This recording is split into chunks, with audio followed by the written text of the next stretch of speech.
Union says we should give temporary visas to large numbers of workers from outside the European Union to pick fruit and vegetables. Myrig Raymond, the NFU president, says British workers are too lazy and unreliable. The industry used to rely heavily on Bulgarians and Romanians, but many of them have taken permanent jobs elsewhere since January, when they became able to work here freely.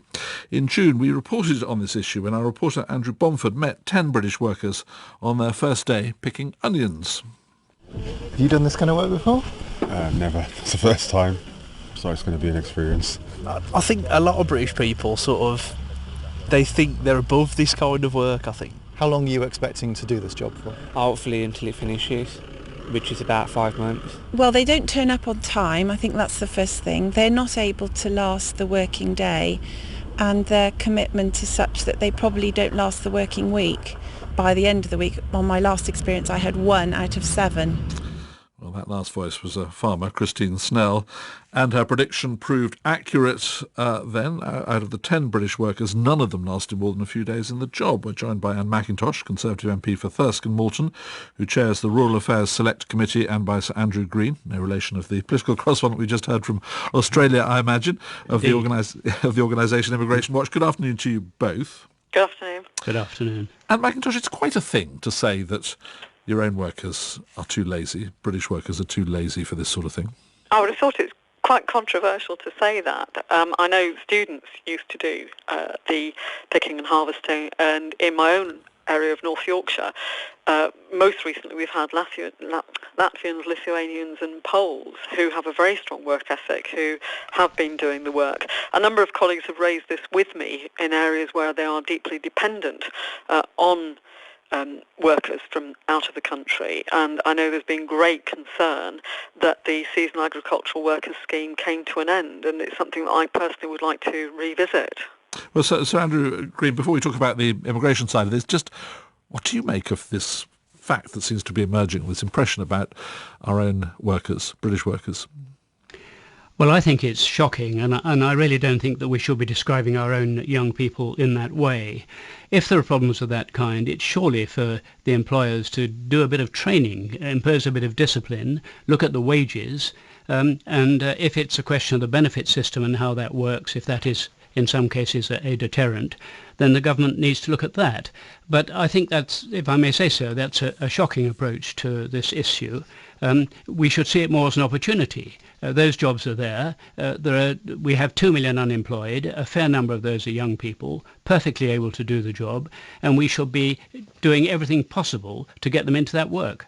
Anne McIntosh, the NFU wants to see temporary visas, and those would, in the nature of things, have to go to people outside the European Union because people inside can come anyway. Do you support that?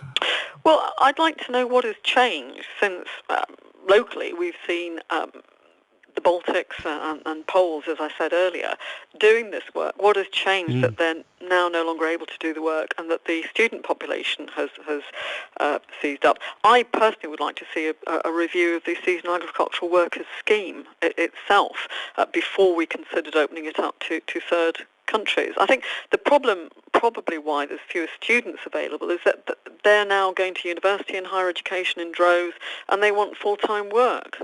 Well, isn't the implication of that you will have to, or farmers will have to look outside the European Union if they want to find the sort of help that they need?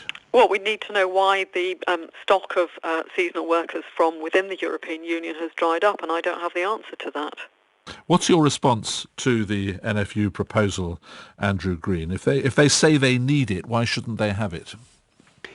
Well, first of all, I challenge the extent of their need. We've covered that ground, but it seems to me that one thing that has certainly changed is that youth unemployment in southern Europe has gone through the roof. In Spain, it's something like 50%. In Italy, 40%. In Portugal, 35%.